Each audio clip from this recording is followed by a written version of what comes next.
ગૃહમંત્રી અમિત શાહે તમિલનાડુના રાણીપેટ જિલ્લાના અરક્કોનમ ખાતે સેન્ટ્રલ ઇન્ડસ્ટ્રીયલ સિક્યુરિટી ફોર્સના 56મા સ્થાપના દિવસના કાર્યક્રમમાં મુખ્ય અતિથિ તરીકે હાજરી આપી હતી।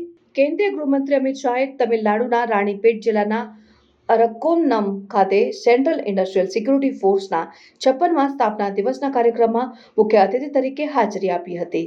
આ પ્રસંગે તેમણે પરેડનું નિરીક્ષણ કર્યું હતું અને CISFની સત્તાવાર સામયિક સેન્ટિનલનું વિમોચન કર્યું હતું। આ પ્રસંગે ગૃહમંત્રીએ CISFના જવાનો અને અધિકારીઓએ તેમની નિષ્ઠા અને દેશ સેવા માટે પ્રશંસા વ્યક્ત કરી હતી। તેમણે જણાવ્યું હતું કે દેશના મહત્વપૂર્ણ ઔદ્યોગિક એકમોની સુરક્ષા અને રાષ્ટ્રીય સુરક્ષામાં CISFનું યોગદાન અતિ મહત્વપૂર્ણ છે। તેમણે જવાનોને આવનારા પડકારોને પહોંચી વળવા માટે સજાગ રહેવા અને નવી ટેકનોલોજીનો ઉપયોગ કરીને સુરક્ષા વ્યવસ્થાને વધુ મજબૂત બનાવવા ઉપર ભાર મૂક્યો હતો।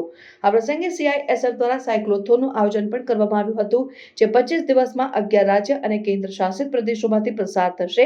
આ સાયક્લોથોનમાં 125 સાયકલિસ્ટ, જેમાં 14 મહિલાઓનો સમાવેશ થાય છે, 6553 કિલોમીટરનું અંતર કાપશે। ગૃહમંત્રીએ આ સાયક્લોથોનને હરી ઝંડી બતાવીને પ્રસ્થાન કરાવ્યું હતું। આ પ્રસંગે CISFના જવાનો અને તેમના પરિવારજનો માટે વિવિધ સાંસ્કૃતિક કાર્યક્રમોનું પણ આયોજન કરવામાં આવ્યું હતું, જેનાથી જવાનોના ઉત્સાહમાં વધારો થયો હતો। આ કાર્યક્રમો દ્વારા CISFના જવાનોની પ્રતિભા અને તેમની સંસ્કૃતિ પ્રત્યેની પ્રતિબદ્ધતા प्रदर्शित કરવામાં આવી હતી।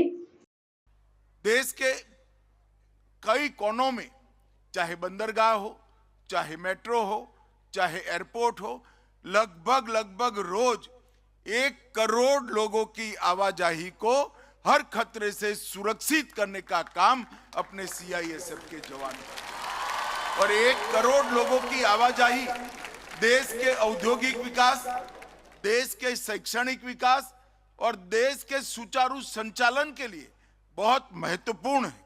और CISF ने उसको जब से संभाला है, एक भी घटना चूक की नहीं हुई है। हमारे एयरपोर्ट भी सुरक्षित रहे हैं, हमारी बंदरगाहें भी सुरक्षित रही है, हमारी मेट्रो जो उनके सौंपी गई वो भी सुरक्षित है।